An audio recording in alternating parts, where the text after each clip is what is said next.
Sandali lang, Lolo Isidro. Si Edsel, nandun pa po siya sa kuta ng mga aswang. Hindi ko pwedeng pabayaan ang kapatid ko. Kailangan ko siyang balikan. Balikan natin siya, Lolo. Hindi na maaari, Dante. Hindi ko kaya ang puwersa ng mga aswang na yon. Tumakas na tayo bago pa nila tayo maabutan. Pero Lolo Isidro, hindi ko pwedeng iwanan ang kapatid ko. Nangako ko sa mga magulang namin na poprotektahan ko si Edsel, Lolo. Babalikan ko siya. Edsel, makinig ka sa akin. Alam ko mabigat ito para sa'yo. Pero magpasalamat ka na lamang sa Diyos at nagawa mo makatakas sa kuta ng mga aswang na yon. Hindi maaari, Lolo. Ililigtas natin siya, Lolo. Parang awa mo na. Gamitin mo ang mutya ng puting ahas.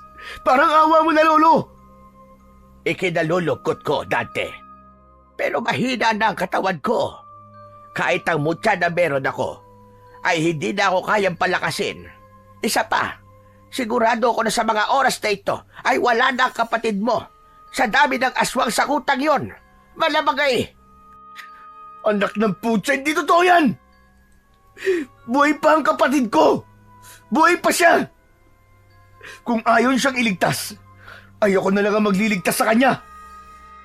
Tatakbo na sana si Dante, pabalik sa kuta ng mga aswang, nang dumating ang mga kalalakihan sa baryo na may dalang sulo ng apoy. Agad na kinausap ng isa sa mga lalaki, si Lolo Isidro, at narinig ni Dante na parating na ang mga aswang, kaya kailangan na nilang makaalis sa lugar na yon. Dante, tara na! Paparating na mga aswang! Ayoko! Kailangan kong iligtas si Edsel. Ililigtas ko ang kapatid ko! Babalikan ko siya!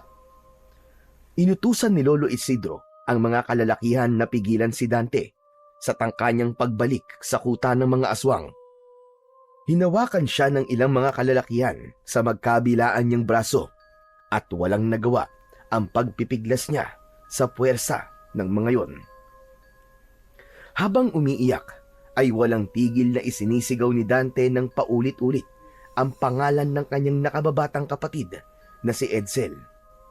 Halos mabaliw na siya ng sandaling yon habang iniisip na pinagpipiestahan na ng mga gutom na aswang ang katawan ng kanyang kapatid. Nang makalabas na sila ng kagubatan, ay doon na kumalma si Dante.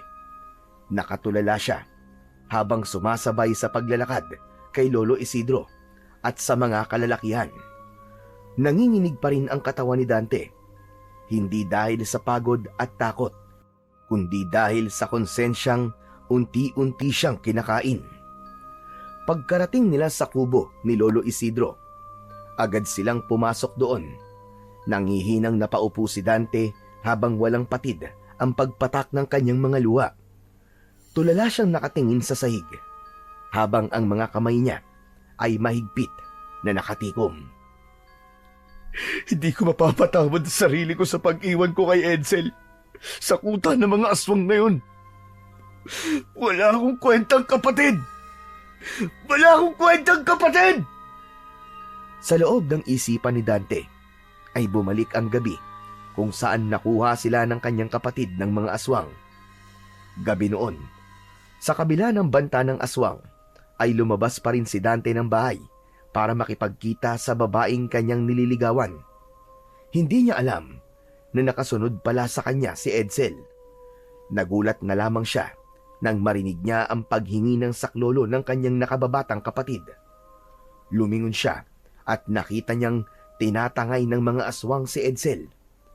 Sinubukan niyang iligtas ang kapatid niya, pero maging siya ay kinuha na rin ng mga aswang at dinala sa kuta ng mga yon na nasa gitna ng gubat.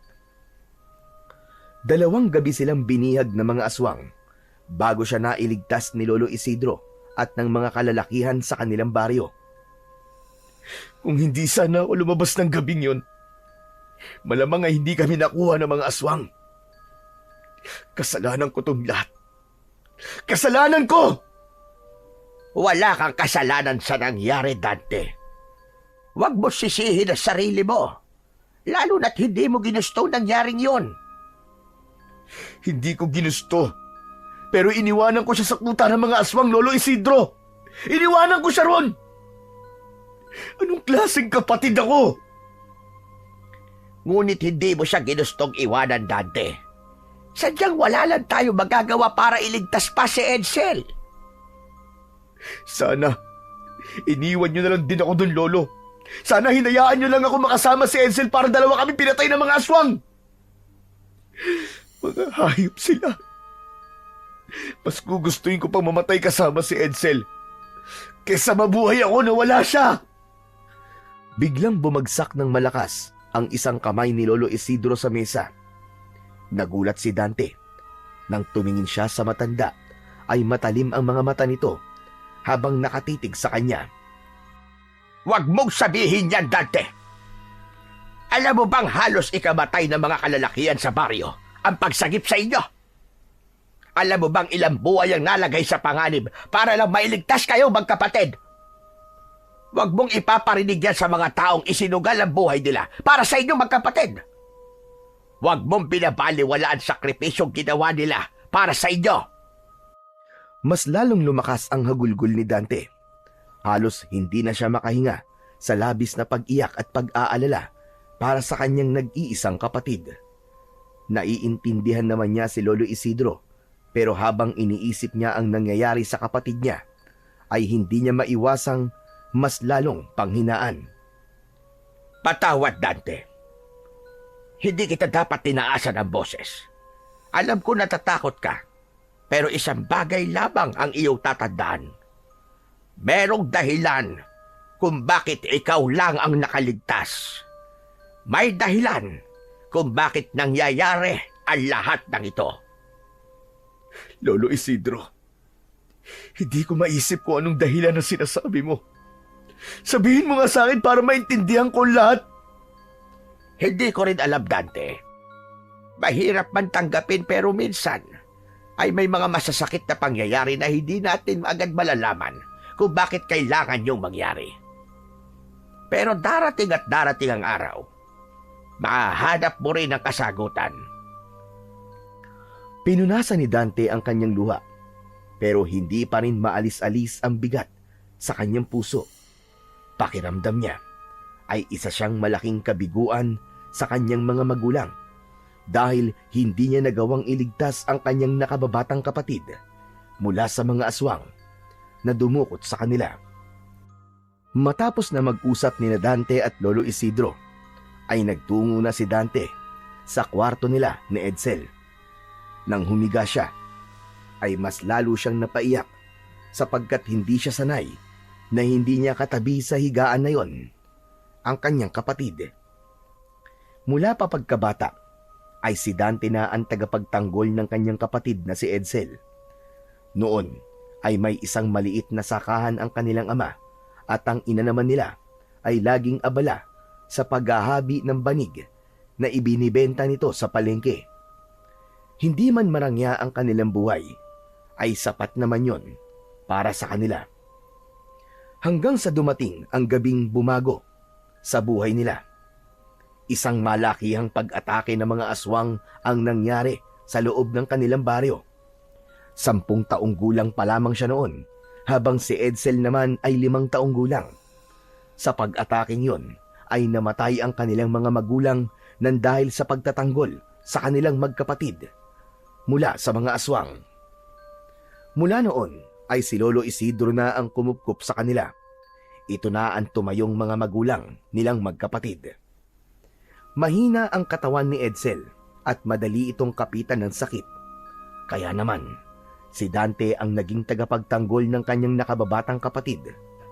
Kapag may batang nambubuli kay Edsel dahil sa kapayatan nito, ay hindi nagdadalawang isip si Dante na manuntok, lalo na kapag nakikita niyang pinapaiyak ang kapatid niya. Kaya nang gabing dinukot sila ng mga aswang, ay hindi niya mapatawad ang sarili.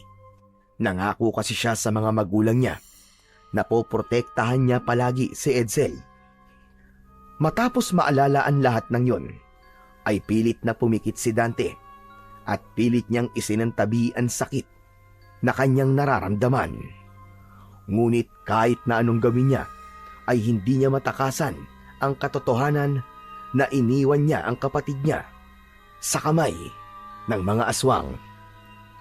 Sa nakalipas na 2 araw, ay madalas na walang imik si Dante. Palagi siyang tahimik na nakaupo sa may bintana na parabang hinihintay niya ang pagbabalik ng kanyang kapatid. Hindi niya pa rin matanggap ang sinapit ni Edsel.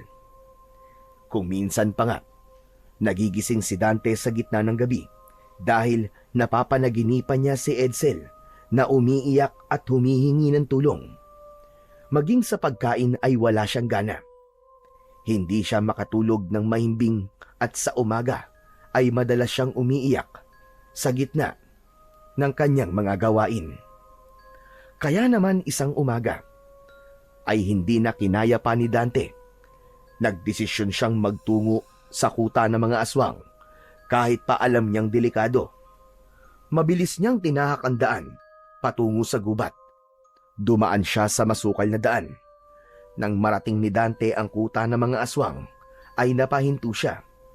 Bumalik sa alaala niya ang unang gabi na dinala sila roon ni Edsel ng mga aswang na dumukot sa kanila.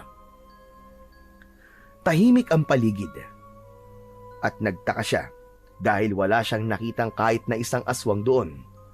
Ang amoy ng dugo at nabubulok na laman ay wala na. Napapitlag si Dante nang marinig ang isang tinig sa kanyang likuran. Mukhang nilisa na nila ang kuta nila dahil nalaman na ng mga tao kung saan sila nagtatago. Malamang niya ay nagtatayo na naman sila ng panibagong kuta. Hindi sumagot si Dante. Bagkus ay mabigat ang mga hakbang na tinungo niya ang kubo kung saan sila ikinulong noon. Sa pagbukas niya ng pinto ay naramdaman niyang mas bumigat ang dibdib niya. Napasinghap siya nang makita niya ang isang dugoang damit sa sahig. Dinampot niya yon at bumalik sa alaala niya ang takot sa mga mata ni Edsel at ang iyak nito. Mahigpit na hinawakan ni Dante ang damit dahil alam niya na yon ang damit na suot ni Edsel nang dukutin sila ng mga aswang. Patawarin mo ko, Edsel. Patawad kung hindi kita naprotektahan. Patawad kung di kita naisama sa pagtakas ko. Napahagulgol ng pag-iyak si Dante habang yakap-yakap ang dugoang damit ng kanyang kapatid. Alam kong masakit, Dante. Kahit sa akin ay napakasakit na sa ganitong paraan nawala ang apo ko. Pero kailangan na nating tanggapin na wala na siya. Wala na si Edsel, Dante. Patuloy lang ang pag-iyak ni Dante habang hindi pa rin niya matanggap ang katotohanang sinabi ni Lolo Isidro. Maya-maya ay tahimik na naglakad sina Dante at Lolo Isidro pauwi habang yakap niya ang dugoang damit ni Edsel. Nang makarating sila sa bahay, ay dun lang niya binasag ang katahimikan. Lo, baka pwedeng ilibing natin ang damit ni Edsel. Wala naman ang katawan niya eh. Gusto ko may mapupuntahan ako sa tuwing gusto ko siyang alalahanin. Kahit saan ay maaari mo siyang alalahanin, iho. Dahil alam kong habang buhay siyang nasa puso mo.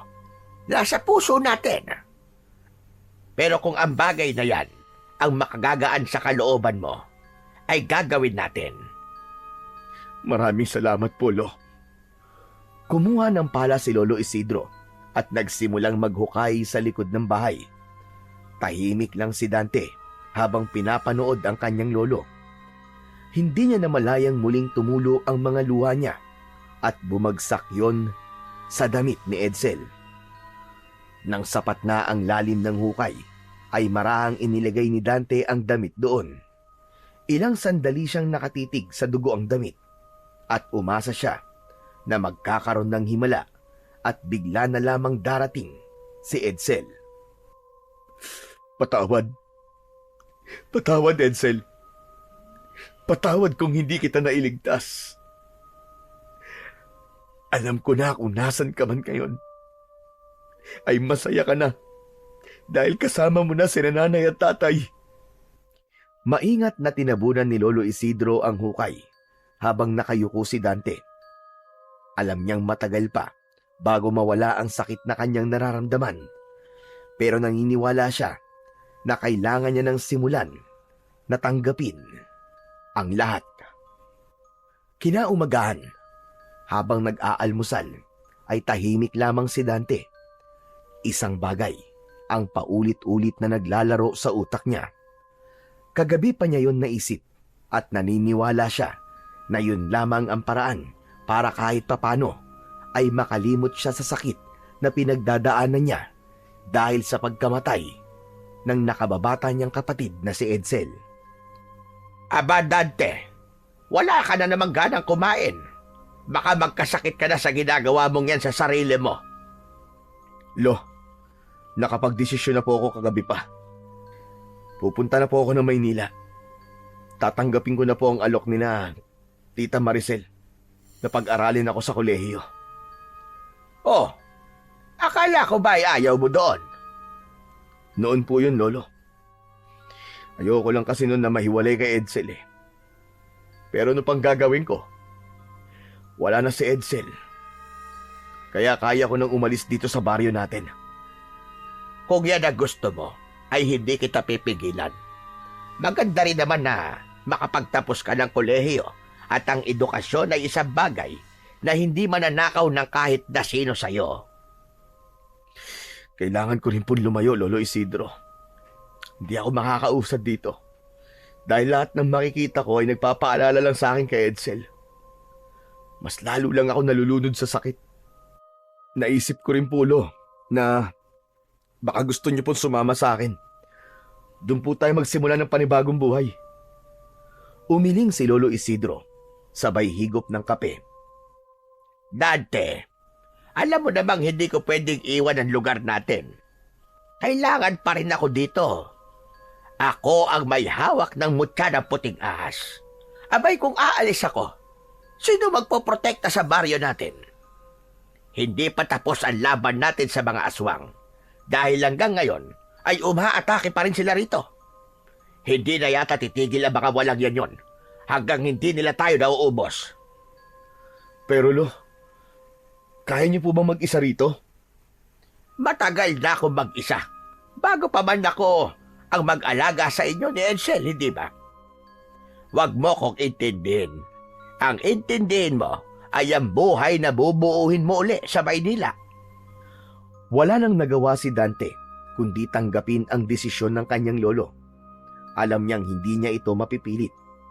Ngunit sa kabila ng pagnanais niyang magsimula ng bagong buhay sa malayo, ay may bahagi niya na natatakot na iwanan si Lolo Isidro.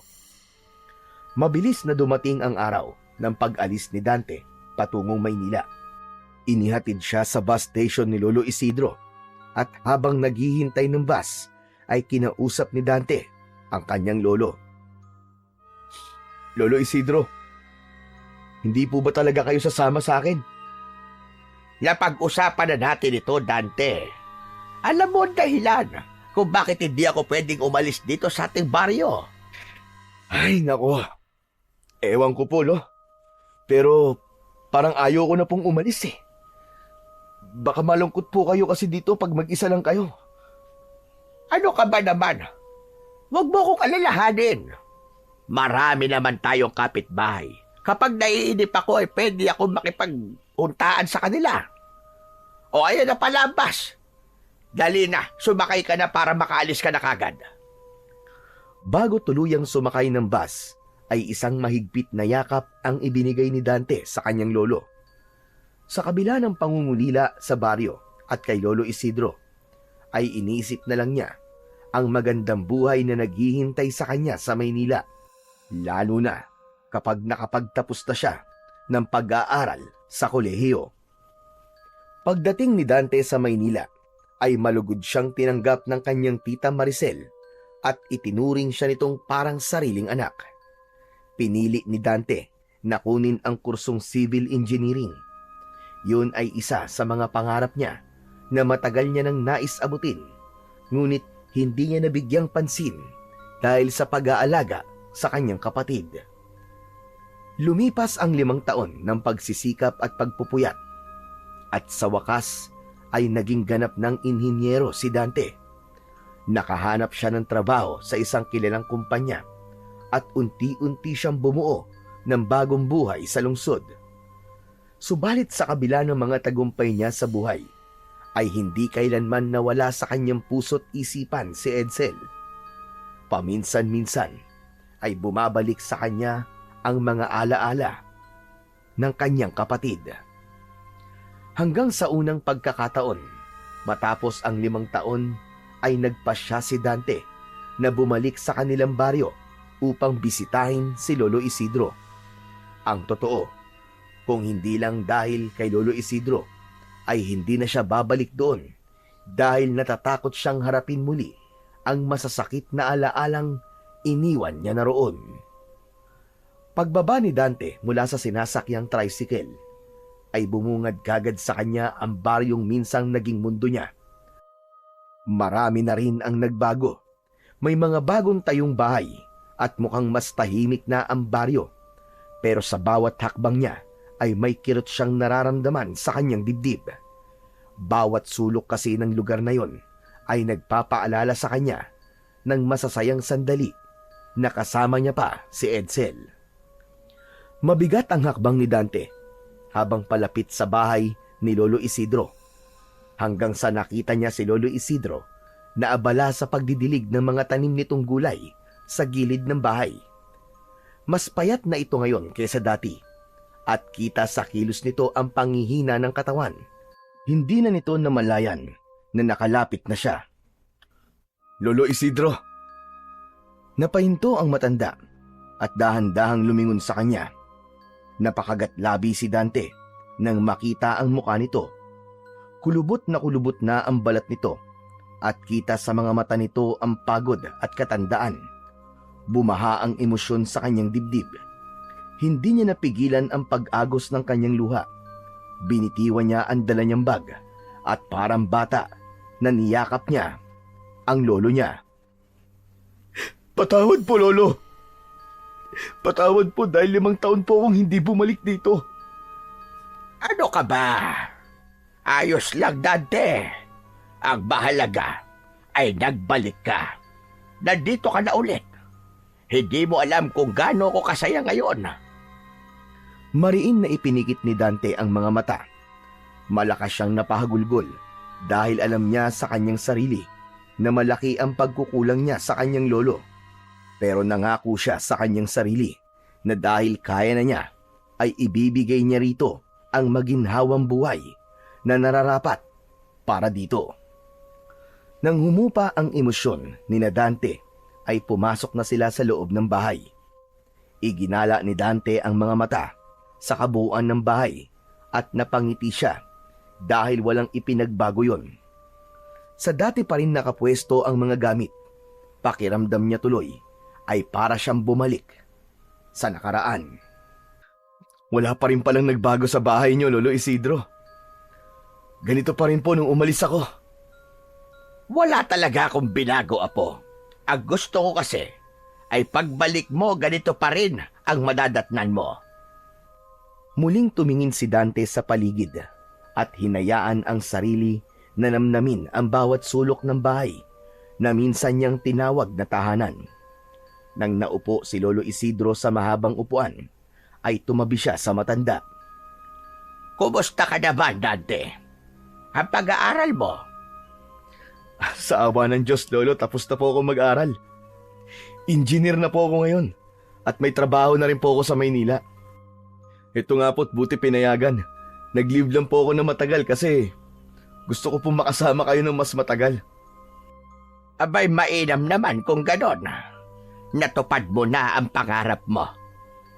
Apo, napakasaya ko para sa iyo. Dahil alam ko na noon pa man ay pangarap mo na ang maging isang inhinyero. Kaya nga po, Lolo Isidro Akala ko po talaga hindi ko na po matutupad ang pangarap kong yun.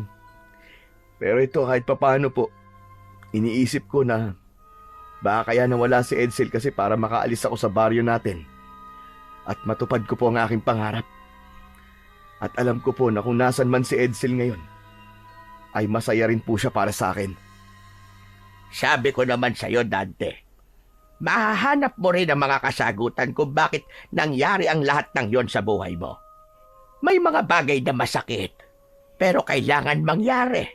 Kasi yon ang nakatakdang mangyari. Wala tayong kontrol sa kung ano ang plano ng Panginoon para sa atin. Dahan-dahang tumango si Dante. Kahit masakit ang pagkawala ni Edsel, gusto niyang maniwala na may dahilan ang lahat. Ngumiti siya ng bahagya kahit may lungkot pa rin sa mga mata niya. Hinagabihan ay may ngiti sa labi na dumulog sa pagkainan si Dante nang makita niya ang nilutong ulam ng kanyang lolo Isidro. Ang ulam ay adobong manok na may kasamang nilagang itlog. Simpleng putahe lamang yon, pero paboritong-paborito yun ni Dante, lalo na kapag si Lolo Isidro ang nagluto. Tinikman niya ang adobong manok at tumangu-tangu siya. Iba pa rin talaga ang luto mo, Lolo Isidro. Kahit sang kainan sa Maynila, walang tatalo sa adobo mo. Ito talaga ang pinakamasarap na adobo sa buong mundo. Maniwala ka, Lolo Isidro. Yan talaga ay niluto ko. At alam kong matagal ka nang hindi nakakatikim ng adobo ko. Kaya nga, Lolo Nagjejeta ako pero bahala na. Sinimulan na nilang kumain. Habang ninanamnam ni Dante ang bawat subo, ay naalala niya ang isang dahilan kung bakit siya bumalik sa baryo nila. Tumingin siya kay Lolo Isidro at nag-ipon ng lakas ng loob bago nagsalita. Lolo, gusto niyo na bang sumama sa akin sa Maynila? Meron na po akong pinapatayong bahay doon. Doon na po kayo manirahan. Malawak din po ang bakuran ko ron, kaya pwede kayong magtanim, kagaya po ng ginagawa niyo rito. Hindi ko pa pwedeng iwanan ang baryo natin, Apo. Dahil pa rin po ba sa mga aswang? Tumango ang matanda bilang pagsagot. Pambihira. Hanggang ngayon pala hindi pa rin sila humihinto sa pagsalakay at pamimeste dito. Pero Lolo, matanda na po kayo. Hindi po ba oras na para huminto na po kayo sa pakikipaglaban? Dante, iho. Hanggat may mga sumasalakay na aswang dito, at hanggat ako ang nagmamay-ari ng mutya ng puting ahas, ay makikipaglaban pa rin ako sa mga aswang. Mahal na mahal ko ang baryo na ito, at hindi ko ito pwedeng iwanan nang hindi nauubos ang mga hinayupak na aswang na yan. Napatingin si Dante sa kwintas na suot ng kanyang lolo. Isang simpleng itim na tali yon na may palawit na puting bato. Ang puting batong yon ay ang tinutukoy ng lolo niya na mutya ng puting ahas. Ipinamana yon kay Lolo Isidro ng lolo nito. Ang mutya ng puting ahas ay isang mahiwagang mutya na nagtataglay ng kapangyarihan laban sa mga aswang. Bata pa lamang si Dante nang una niyang masaksihan ang totoong kapangyarihan ng mutya. Isang gabi, sinalakay ng mga aswang ang baryo nila. Nakita niyang humawak si Lolo Isidro sa mutya at biglang bumalot sa katawan nito ang isang liwanag na tila nagbigay rito ng kakaibang lakas. Maraming aswang na napatay noon si Lolo Isidro at simula ng gabing yon ay naniwala na siya sa taglay na kapangyarihan ng mutya. Nang sumunod na araw, ay maagang nagising si Dante. Madilim-dilim pa ang paligid nang bumangon siya mula sa kanyang higaan at lumabas ng bahay. Agad niyang nakita si Lolo Isidro sa labas na abala sa pagpapakulo ng tubig sa isang lumang kalan na gawa sa bato. Nang makita siya ng matanda, ay ngumiti ito. Aba, ang aga mo naman yatang magising, Dante. Magandang umaga po. Sanay na po kasi ako magising ng ganitong oras eh. Oo nga pala, Lolo Isidro. Magja-jogging lang po ako sandali O sige, pero bumalik ka kagad para sabay tayo mag-almusal. Ngumiti si Dante bago tumalikod at nagsimulang tumakbo palabas ng bakuran. Ramdam niya ang sariwang simoy ng hangin habang nagja-jogging siya. Bawat lugar na kanyang nadadaanan ay may mga alaalang bumabalik sa kanyang isipan. Walang direksyon ang kanyang ginawang pagtakbo at hinayaan lang niyang dalhin siya ng kanyang mga paa sa kung saan. Hanggang sa napadpad siya sa dulong bahagi ng baryo. Napahinto si Dante nang makita niya roon ang nakatayong isang napakalaking bahay. Malamansyon ang estruktura noon na hindi pangkaraniwan sa kanilang baryo. Napapalibutan yon ng mataas na pader at ang gate ay yari sa magandang uri ng bakal. Hindi siya makapaniwala na may nakapagtayo ng ganong uri ng bahay sa baryo nila. Napabuntong hininga si Dante bago tumalikod at nagsimulang tumakbo pabalik sa bahay ni Lolo Isidro. Hindi niya maalis sa isip ang malaking bahay na kanyang nakita. Sa kanyang pagtakbo ay hindi nakaligtas sa mga mata niya ang mga ligaw na bulaklak sa tabi ng daan. Kulay bughaw ang bulaklak at meron yung kakaibang taglay na ganda. Huminto si Dante at pumitas siya ng ilan sa mga bulaklak. Saka siya muling nagjogging pabalik sa bahay ni Lolo Isidro. Pagdating sa bahay ay nagtungo siya sa likod ng bahay. Tumayo siya sa harapan ng bahagi ng lupa roon kung saan nila ibinaon noon ang dugoang damit ng nakababata niyang kapatid na si Edsel. Marahan niyang inilapag ang bulaklak sa ibabaw ng lupa. Napayuko siya at hindi niya na napigilan pa ang pagpatak ng kanyang mga luha. Edsel, kapatid ko. Kumusta ka na? 5 taon na pala lumipas simula nung nawala ka. Ang tagal na, tol. Pero hanggang ngayon, ay hindi ko pa rin matanggap na hindi na kita makikitang muli. Oo nga pala, tol. Natupad ko na pala mga pangarap ko. Engineer na ako ngayon. Naging mahirap, pero kinaya ko. Pero alam mo ba, kahit gaano ako kasaya sa narating ko, lagi ko naiisip na hindi mo na ito makikita ng personal. Hindi mo na ako nakitang graduate, tol. Hindi ba gusto mo na tumira sa Maynila nun? Kaya ko sana tuparin na ang pangarap mo na yun. Pero ngayon, tol, wala ka na eh. Alam mo ba, minsan iniisip ko kung bakit ikaw pang nawala. Bakit hindi na lang ako? Pero alam ko kung nasan ka man ngayon ay masaya ka na. Mahal na mahal kita, tol. At kahit kailan, hindi kita makakalimutan. Hinayaan ni Dante na dumaloy ang emosyon niya. Hinayaan niyang maramdaman ang presensya ng kanyang nakababatang kapatid kahit pa sa kanyang isip at alaala lang ito nananatili. Sandali pa siyang tumigil sa kanyang kinatatayuan bago siya nagdesisyon na umalis upang pumasok na sa bahay ni Lolo Isidro. Sa pagpasok ni Dante sa bahay ay naamoy niya kagad ang pritong tuyo at sinangag na kanin. Nakita niya si Lolo Isidro na naghahain na ng almusal sa pagkainan, kaya lumapit na siya rito. Oh, Dante! Sakto ang dating mo. Kakain na tayo. Halika na't maupo ka na rito. Aba, sandali lang, ha? Bakit parang namumugto yata ang mga mata mo? Umiyak ka ba? Kinausap ko lang po sandali si Edsel sa likod ng bahay, Lolo. Doon po sa lugar kung saan natin ibinaon ang kanyang damit. Pakiramdam ko, Lolo, buhay pa rin ang kapatid ko. At nandito lang siya. Hindi man natin siya nakikita. Pero alam kong hindi siya kailanman lumayo sa'yo. At sigurado ko na ipinagmamalaki ka niya. Napangiti si Dante dahil sa sinabi ni Lolo Isidro. Umupo na siya at nagsimula na silang kumain. Matapos niyang magtimpla ng kape. Sandaling huminto sa pagkain si Dante nang may maalala siya. Piniga ang kanyang mga kamay. Tila nabawasan ang bigat sa kanyang dibdib. Sana nga, Lolo. Sana nga. Pinisil ni Lolo Isidro ang balikat ng kanyang apo bago kinuha ang sandok at nagsimulang maghain ng kanin sa kanilang pinggan. Sige na, kumain na tayo. Sinimulan nilang kainin ang masarap na sinangag. Habang kumakain Biglang naalala ni Dante ang nakita niya kanina habang nagja-jogging. Lo, oo nga pala.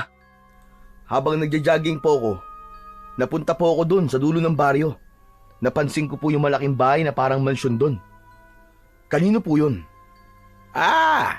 Ang mansyon. Kay Don Hidalgo yon. Dahil lang siya rito sa baryo natin. At binili niya yung lupang doon sa dulo ng baryo. Tapos pinatayuan niya ng bahay niya. Alam mo ba, simula na dumating siya rito, ay nagkaroon ng magandang pagbabago sa lugar natin. Bakit po? Ano po bang ginawa niya? Siya na po ba ang bagong kapitan dito? Hindi naman. Marami kasi siyang tinulungan na kababayan natin dahil sa kanyang sakahan. Nabigyan ng trabaho ang mga tao dito, kaya kahit papano bumuti ang kabuhayan ng ilan sa kanila. Aba, mukhang mabuting tao po si Don Hidalgo ah. At least kahit papano, may magandang naidulot ang pagdating niya po rito. Kahit nga ako kumikita dahil sa kanya. Nang makita niya kasi ang mga tanim kong gulay, sinabi niya sa akin na siya ang bibili ng mga gulay ko. Hanggang ngayon, ay sa taniman ko pa rin siya bumibili kapag kailangan niya ng gulay. Naputol ang pag-uusap ni Dante nang makarinig sila ng marahang pagkatok sa pinto. Si Lolo Isidro na ang tumayo at binuksan nito ang pinto. Hindi masyadong naintindihan ni Dante ang pinag-usapan ng dalawa dahil mas nakatuon ang pansin niya sa pagkain. Ilang saglit pa ay bumalik na si Lolo Isidro sa mesa at may hawak ito na isang itim na sobre. Sino po yun, Lo? Si Kapitan Ruben. Inabot niya itong imbitasyon mula kay Don Hidalgo. Welcome party raw mamayang gabi para sa anak niyan si Ethan. Halos lahat ng taga-baryo ay imbitado. Welcome party? So, may anak po pala si Don Hidalgo? Oo, pero sa pagkakaalam ko, ay sa ibang bansa lumaki si Ethan. Ngayon lang siya uuwi rito sa baryo. Kailan daw po yung party? Mamayang gabi na. Doon mismo sa mansyon nila gaganapin. Hindi ba napakabait niya talaga, Apo? Biruin mo. Imbis na mga mayayaman at kilalang tao ang iimbitahan niya sa kasiyahan sa bahay niya, ay isinama pa niya ang mga tao rito sa baryo. Di kung ganun, Lo. Pupunta po kayo mamayang gabi ron. Nako, siguradong magagamit niyo na naman po mga dance move niyo. Nako, hindi na. Matanda na ako para sa mga ganyang kasiyahan. Siya pa kailangan ko rin magbantay. At baka mamaya samantalahin ng mga aswang ang kasiyahan mamaya. At baka bigla silang umatake. Kung gusto mo, ikaw na lamang ang pumunta. Kinuha ni Dante ang sobre at sandali siyang natigilan nang tignan niya yon. Hindi niya maipaliwanag pero parang may bumubulong sa kanya na dapat siyang pumunta sa mansyon ni Don Hidalgo. Kinagabihan, nakatayo si Dante sa harap ng maliit na salamin sa kwarto niya. Nakasuot siya ng puti na polo at isinara niya ang mga botones nun. Ang pang-ibaba niya naman ay itim na pantalon at isang sapatos na puti. Maya-maya ay lumabas na siya ng kwarto at nakita niya si Lolo Isidro na nakaupo sa lumang upuan nito habang humihigop ng mainit na salabat. Lo, alis na po ako, punta na po ako doon. Isputing na sputing, ayos ang forma mo Para kang pupunta sa binyagan. Ano ka ba, Lo? Party po ang pupuntahan ko, hindi binyag. Nagbibiro lang naman ako. Sige na. Pero wag mong kalilimutan ang pinaka-importante sa lahat, Mag-Sharon ka. Ha? Ano pong mag-Sharon? Pabihira na ito. Ilang taon kang tumira sa Maynila pero hindi mo alam ang mag-Sharon. Di magbalot ka ng pagkain doon sa party at uwian mo ako. Yun lang pala, Lolo Ayos Mag-Sharon Sige po, ako pong bahala doon. Ipag-Sharon po kita mamaya. Matapos yun, ay lumabas na si Dante ng bahay at naglakad na patungo sa mansyon ni Don Hidalgo. Habang palapit siya roon, ay dinig na dinig niya ang malakas na tugtugan mula roon. Pagkarating niya sa harapan ng malaking gate ng mansyon, nakita niya ang isang gwardya. Iniabot niya rito ang itim na sobre at saka siya nito hinayaang makapasok. Nang makapasok na si Dante sa malawak na bakuran ng mansyon, ay nakita niya kung gaano kaingrande ang welcome party na yon para sa anak ni Don Hidalgo. Maganda ang pagkakaayos ng mga lamesa at upuan. Meron din doon 2 mahahabang lamesa na puno ng masasarap na pagkain.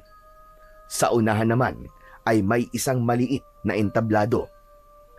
Hindi nagtagal ay isang lalaking nasa 50 na ang edad ang lumabas mula sa loob ng mansyon. Nakasuot ito ng isang magarang Amerikana na kulay navy blue na may gintong embroidery sa mga gilid. May manipis itong bigote at ang buhok nito ay maayos na nakabrush up. Kinuha ng lalaki ang mikropono at humarap sa mga bisita matapos nitong umakyat sa stage. Magandang gabi sa inyong lahat. Para sa mga hindi nakakakilala sa akin, hayaan nyo na magpakilala ako sa inyo. Ako po, si Don Hidalgo Enriquez. Maraming salamat sa inyong pagpunta sa gabing ito. Ang okasyong ito ay hindi lang isang simpleng salo-salo, kundi isang espesyal na pagtitipon para sa pagbabalik ng aking nag-iisang anak na si Ethan. Nagpalakpakan ang mga tao, kaya nakipalakpak na rin si Dante. Habang nakatingin siya kay Don Hidalgo, ay hindi niya maintindihan kung bakit may kakaiba siyang naramdaman. Mabigat ang presensya ni Don Hidalgo para sa kanya, kahit pa hindi naaalis ang matamis na ngiti nito sa mga labi. Hindi ko na kayo bibitinin pa. Ang dahilan ng pagtitipong ito ay upang ipakilala ko sa inyo ang nag-iisang anak ko, si Ethan. Lumingon si Don Hidalgo patungo sa malaking pintuan ng mansyon. Bumukas ang malaking pinto at lumabas mula roon ang isang binata. Naglakad yon patungo sa entablado. Ang tindig nito ay matikas.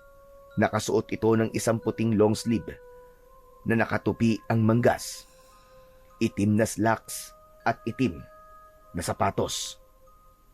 Nanlaki ang mga mata ni Dante. Hindi siya makapaniwala nang makita niya si Ethan. Bumilis ang tibok ng puso niya dahil kamukhang-kamukha ni Edsel si Ethan. Kahit ang paraan ng mga galaw nito at ang ekspresyon ng muka ay eksaktong kagaya sa kanyang nakababatang kapatid. Ang pagkakaiba lamang ay nagmukhang mas mature na ito. Inabot ni Don Hidalgo ang mikropono kay Ethan. Magandang gabi po sa inyong lahat. Ako po si Ethan Enriquez. Masaya po akong makilala kayo at makasama ngayong gabi. Bagamat lumaki po ako sa ibang bansa, nais ko po maging bahagi ng lugar na ito. Maraming salamat po sa inyo. Nagpalakpakan ang mga tao, ngunit para kay Dante ay wala siyang naririnig kundi ang boses ni Ethan.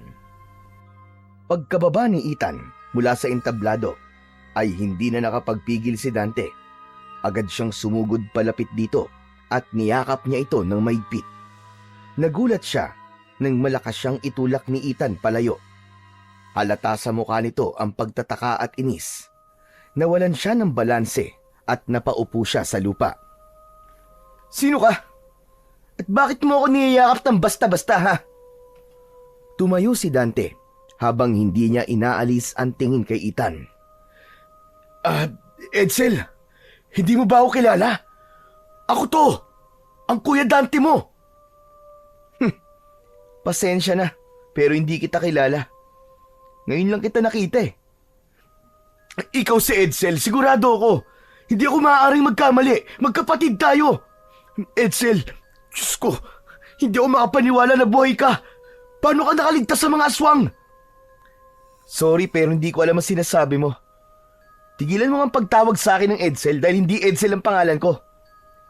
Papa, sino ba ang taong to? Bakit nanggugulo to sa welcome party ko? Magsasalita pa sana si Dante upang ipaliwanag ang lahat, pero lumapit doon si Don Hidalgo at tinapik siya sa balikat. Iho, mukhang nagkakamali ka. Hindi Edsel ang pangalan ng anak ko. Ethan. Ethan ang pangalan niya. Hindi. Alam ko siya si Edsel. Alam ko siya kapatid ko. Alam ko ang itsura ng kapatid ko. Kung hindi siya si Edsel, abay bakit kamukha niya ang kapatid ko? May nararamdaman akong lukso ng dugo sa kanya. Napatingin ang ilang bisita sa kanila at ang iba naman ay nagbulungan pa. Pinilit lumapit ni Dante kay Ethan, ngunit agad siyang hinarangan ng dalawang matitipunong security guard. Edsel! Maniwala ka, ako to! Ako Kuya Dante mo, Edsel! Palabasin niyo na nga yan dito. Gumagawa lang ng gulo yan eh. Mahigpit na hinawakan si Dante sa magkabila ang braso ng dalawang security guard. Ano ba? Bitiwan niyo ako! Edsel, pakinggan mo ako! Kuya mo ako! Bakit hindi mo ako maalala? Nagpumiglas si Dante at pilit niyang nilabanan ang mahigpit na paghawak ng mga gwardya, pero wala siyang nagawa.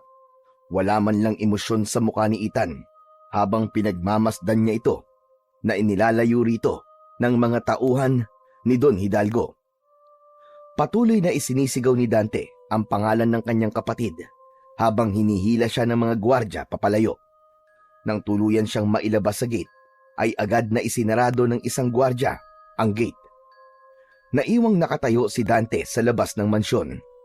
Habol niya ang kanyang paghinga at nangangatog ang buo niyang katawan.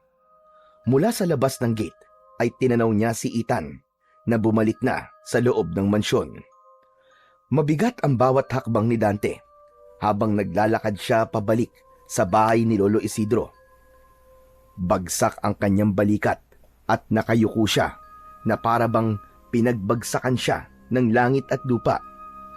Paulit-ulit niyang tinatanong sa kanyang sarili kung paano nabuhay ang kanyang kapatid.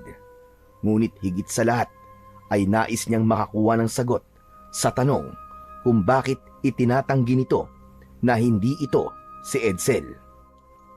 Hindi na namalayan pa ni Dante na nasa harapan na siya ng bahay ng kanyang lolo. Pagpasok niya ay nakita niya si Lolo Isidro na nakaupo at nagbabasa ng isang lumang libro. Aba, bakit ang bilis mo namang nakauwi? Tapos na ba kagad ang parte? Hindi nagsalita si Dante. Sa halip, tahimik siyang naupo sa tabi ni Lolo Isidro para siyang wala sa sarili. Ano bang nangyayari sa'yo? Sandali, nakapagsarod ka ba, Apo? Lolo, si Edsel, nasa party siya. Ano ka ba? Ay sus Mariosep, si Edsel! Imposibleng naroon si Edsel, Dante. Nakalimutan mo na yatang matagal nang patay ang kapatid mo. Hindi, Lolo. Yung anak ni Don Hidalgo na si Ethan. Si Edsel yun. Kamukhang-kamukha niyang kapatid ko. Dante, alam kong mahirap pa rin tanggapin ang pagkawala ni Edsel. Pero hindi mo maaaring ipilit na buhay pa siya dahil lang sa nakita mo may kamukha siya. Isa pa, normal lang na may kamukha ang isang tao. Mariing umiling si Dante at mahigpit na ikinuyom ang kanyang mga kamao. Hindi, Lolo eh. Hindi lang siya basta kamukha ni Edsel. Nararamdaman ko na siyang kapatid ko. Siya si Edsel. Hindi ako maaaring magkamali. Kapag nakita mo si Ethan, Lolo, sigurado ko maniniwala ka rin sa akin. Tinitigan siya ni Lolo Isidro na para bang sinusuri nito kung nagsasabi siya ng totoo o kung dala lamang yon ng matinding lungkot dahil hindi pa rin niya matanggap na wala na ang kanyang kapatid. Nang sumunod na umaga, ay agad na nagpunta si Dante sa harap ng mansyon ni na Don Hidalgo. Nakatayo siya sa isang makapal na halaman, hindi kalayuan mula sa gate. Tahimik siyang naghintay at hindi niya inalis ang mga mata sa gate. Umasa siya na makikita niya mula roon si Ethan. Makalipas nga lang ang ilang sandali, ay bumukas ang gate at lumabas mula roon si Ethan. Naglakad ito patungo sa direksyon ng kagubatan. Agad na tumayo si Dante mula sa kanyang pinagtataguan at palihim na sinundan si Ethan. Sinigurado niyang hindi siya nito mapapansin, kaya labis ang pag-iingat niya sa bawat paghakbang niya. Habang palalim sa kagubatan, ay lalo siyang kinabahan. Pamilyar kay Dante ang direksyong tinatahak ni Ethan, hanggang sa natigilan siya nang makita kung saan ito nagtungo. Walang iba kundi sa dating kuta ng mga aswang na abandonado na. Huminto si Ethan sa gitna ng kuta at lumingalinga pa sa paligid. Hindi na nakapagpigil si Dante at lumapit na siya kay Edsel. Tinawag niya ito at may inis sa muka na lumingon ito sa kanya. Ikaw na naman? Anong ginagawa mo rito?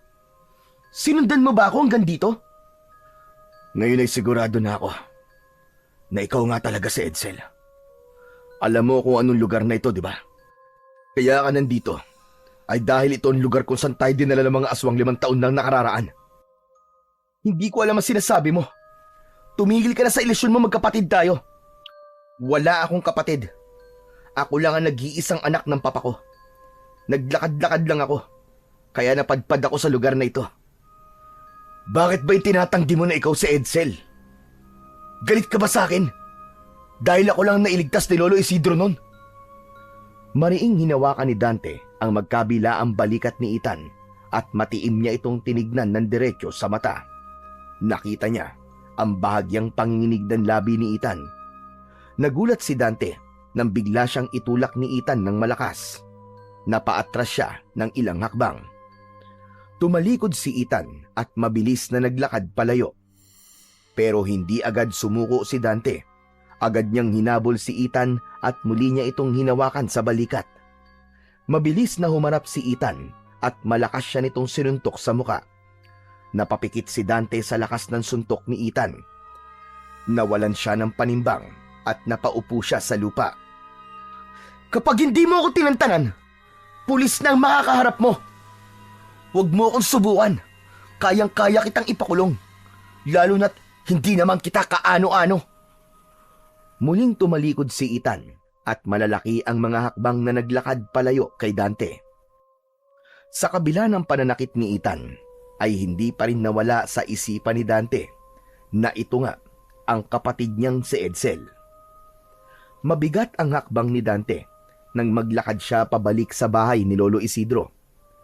Maapdi pa rin ang kanyang labi dahil sa suntok na natanggap niya kay Ethan. Papasok na sana siya sa bahay nang sumulpot mula sa gilid ng bahay si Lolo Isidro na may dalang mga kahoy na panggatong. Bumakas ang pag-aalala sa mukha ng matanda nang makita ang pasa sa mukha niya. Abe, ano nangyari sa'yo, Apo? Bakit may pasa ka sa mukha mo? Sinuntok po ko ni Edsel. Anong ibig mong sabihin? Baka si Ethan. Bakit ka naman niya susuntukin? Sinundan ko po siya. Nagpunta po siya doon sa dating kuta ng mga aswang. Alam kong alam niya po na doon kami dinala ng mga aswang na dumukot sa amin dati. Kaya gaya ko, ay binalikan din po niya ang lugar na yon. Pinilit ko sa kanya na siya si Edsel. Hanggang sa nagalit na siya. Kaya sinuntok niya ako. Umiling si Lolo Isidro at napabuntong hininga. Kaya ka naman pala sinuntok kasi masyado kang makulit. Ano ba naman yan, Dante? Kung si Edsel nga ang Ethan na yon, hindi ba dapat natuwa siya nang makita ka niya? Ramdam ko pong galit siya sa akin, Lolo. At alam ko po kung bakit. Iniisip po niya na iniwanan ko siya nun. Akala niya pinabayaan ko siya sa kamay ng mga aswang. Nagtagpo ang mga mata ni Dante at Lolo Isidro. Hindi na nagsalita ang matanda at napailing na lamang ito. Ramdam niya na hindi pa rin kumbinsido ang lolo niya sa mga sinasabi niya. Pero naniniwala siya na sa oras na makita ni Lolo Isidro si Ethan ay maniniwala ito na nagsasabi siya ng katotohanan. Kinagabihan, sa gitna ng maimbing na pagtulog ni Dante, ay bigla siyang nagising dahil sa kaguluhan sa labas. Agad siyang bumangon at sumilip sa bintana. Nanlaki ang kanyang mga mata nang makita ang ilang mga aswang na inaatake ang mga tao sa labas nila. Hindi na siya nag-isip at mabilis siyang lumabas ng kwarto at nagulat siya nang makita niya si Lolo Isidro na palabas na ng bahay habang may dalang buntot ng pagi. Lolo, ano gagawin mo? Saglit siyang nilingon ng matanda. Matigas ang ekspresyon sa mukha nito. Lalabas ako para lumaban sa mga aswang. Hindi ko pwedeng hayaang patayin nila mga tao rito. Nagmadali si Dante patungo sa kusina at dinampot ang itak na nakasabit sa dingding. Matapos yun, ay binalikan niya ang kanyang lolo na palabas na ng bahay. Sasama ako sa inyo, Lolo. Oras na para makatulong ako sa pakikipaglaban niyo sa mga aswang. Hindi pwede, Dante. Hindi mo alam kung paano makipaglaban. Dito ka lang. Mas ligtas ka rito sa loob ng bahay. Pero, Lolo, Wala nang pero-pero. Kapag sinabi ko dito ka lang, dito ka lang. Sa tono ng pananalita ni Lolo Isidro, alam ni Dante na kahit na anong pilit at sabihin niya, ay hindi ito papayag sa gusto niya. Kaya sa huli ay sinunod na lamang niya ang sinabi ng matanda. Matapos yun ay lumabas na si Lolo Isidro at naiwang mag-isa si Dante sa loob ng bahay. Nais niyang tulungan ang kanyang lolo, ngunit alam niya na magagalit lamang ito sa kanya. Isinarado na lang ni Dante ang pinto at sumilip siya sa bintana. Hindi niya inalis ang mata niya kay Lolo Isidro na matapang na nakikipaglaban sa mga aswang gamit ang buntot ng pagi. Alam niya na malakas ang loob nitong makipaglaban sa mga aswang dahil sa suot nito ang mutya ng puting ahas na nagbibigay rito ng lakas. Isang aswang ang malakas na hinampas ni Lolo Isidro gamit ang buntot ng pagi. Napasigaw ang aswang nang lumatay yon sa mukha nito at nag-iwan ng malalim na sugat. grabe. Kahit ugod-ugod na si Lolo, halimaw pa rin siya sa pakikipaglaban. Sige, Lolo! Hampasin mo pa! Huwag kang titigil hanggat hindi nauubos sa mga aswang na yan!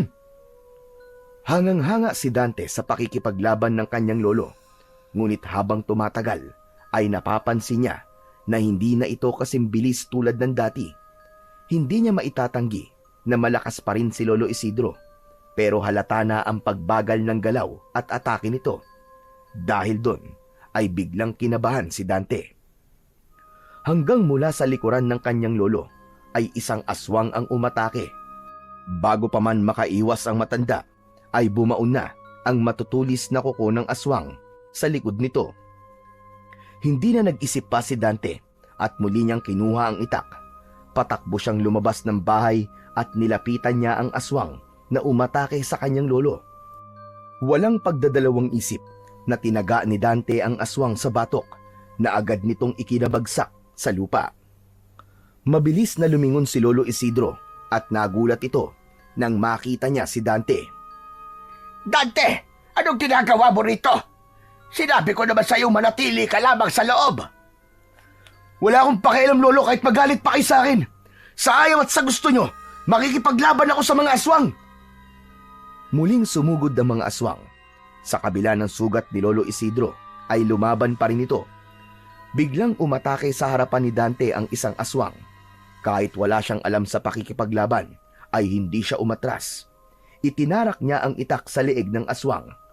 At nang hugutin niya yon, ay sumirit ang masaganang dugo mula sa sugat sa leeg ng aswang at nangisay yung bumagsak sa lupa. Luminga si Dante upang hanapin si Lolo Isidro. Nakita niya na nakahiga sa lupa si Lolo Isidro habang isang aswang ang nasa ibabaw nito. Nagpapambuno ang dalawa pero sa lagay ng kanyang lolo ay alam niya na wala itong laban. Mabilis na tumakbo si Dante para tulungan si Lolo Isidro. Nanlaki ang mga mata niya nang makita niyang nagawang hawakan ng aswang ang mga kamay ng lolo niya. Ngumanga ng malaki ang aswang at takmang sasakmalin si Lolo Isidro sa leeg. Napasigaw si Dante dahil alam niya na kahit na anong bilis ng pagtakbo ang gawin niya ay hindi na siya aabot para iligtas si Lolo Isidro.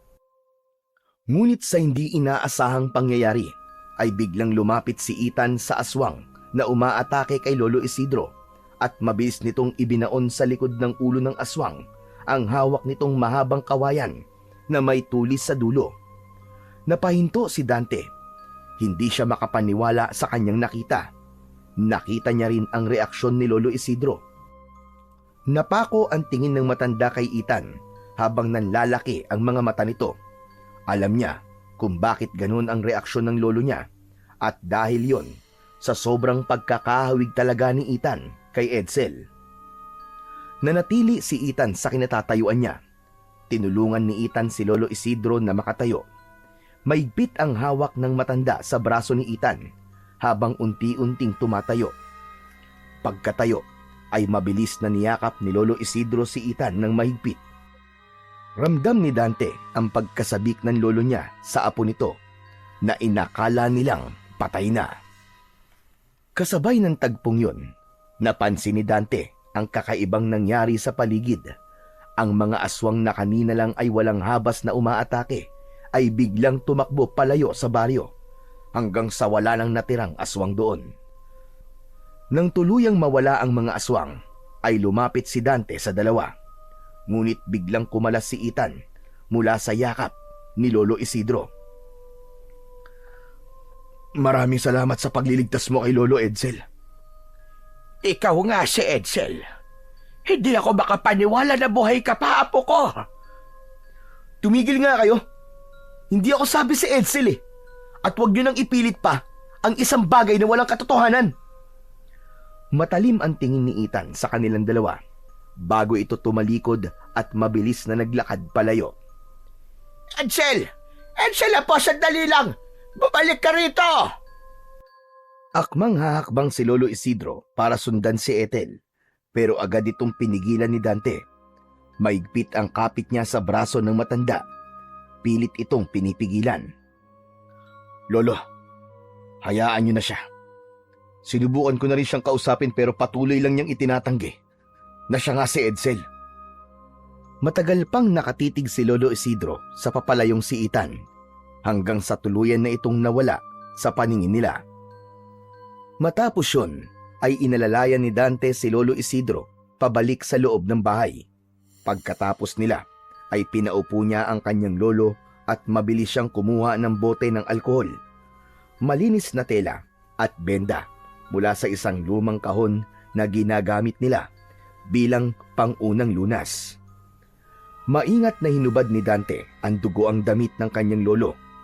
Pumesto siya sa likod nito at kahit paano ay nagpasalamat siya sa Diyos dahil hindi ganun kalalim ang sugat nito sa likod. Napakislot si Lolo Isidro nang buhusan ni Dante ng alkohol ang sugat nito pero hindi ito umangal.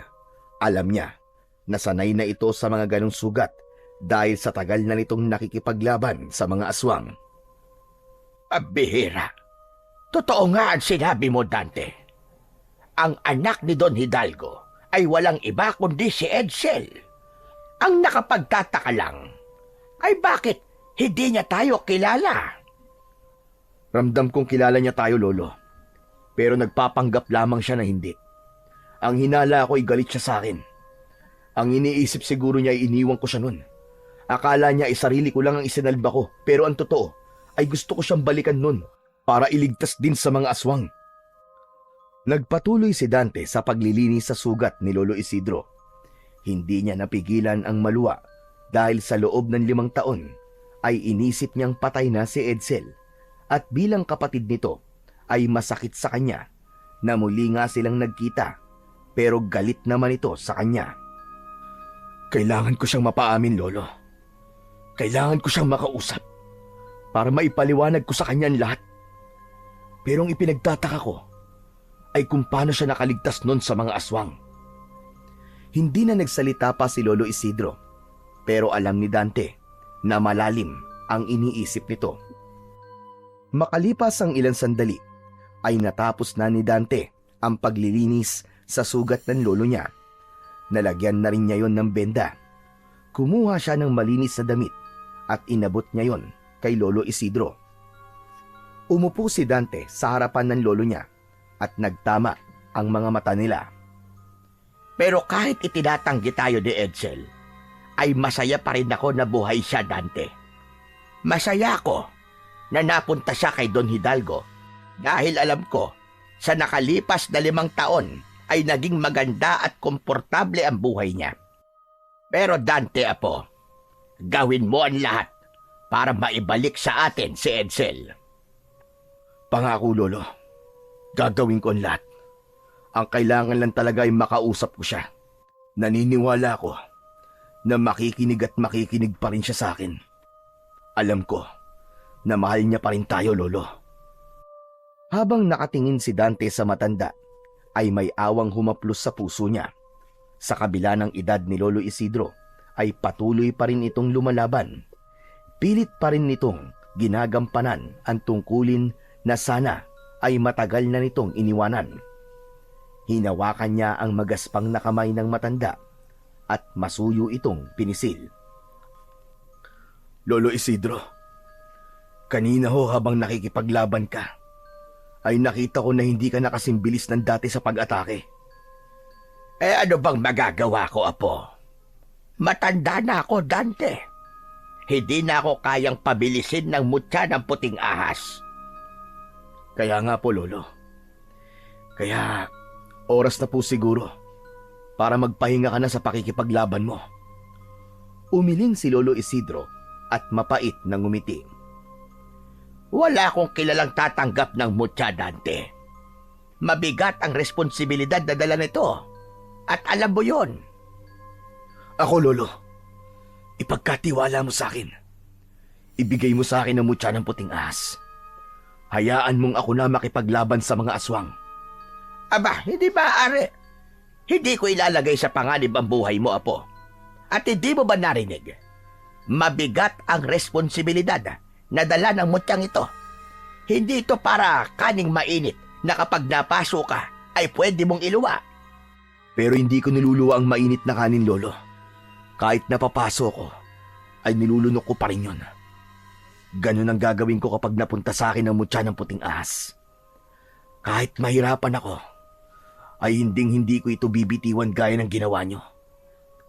Lolo, hindi ko hahayaang patuloy mong ipagsapalaran ng buhay mo, lalo na't alam kong hindi mo na kayang lumaban, kahit pa nasa iyong mutya. Hindi agad nakasagot si Lolo Isidro. Ramdam ni Dante na hindi nito inasahan ang mga salitang yon mula sa kanya. Ilang beses itong napabuntong hininga at halatang pinag-iisipan nito ang mga sinabi niya. Hindi ko hahayaang mapunta sa kung sino lang ang mutya, Lolo. Kung ibibigay mo to sa akin, ipapangako kong pangangalagaan ko ito. Ipagpapatuloy kong tungkulin mo sa baryong ito. Pinapangako ko yan. Apo, kung desidido ka talaga sa bagay na yan, sige, pumapayag na ako. Sa tingin ko ay tama ka.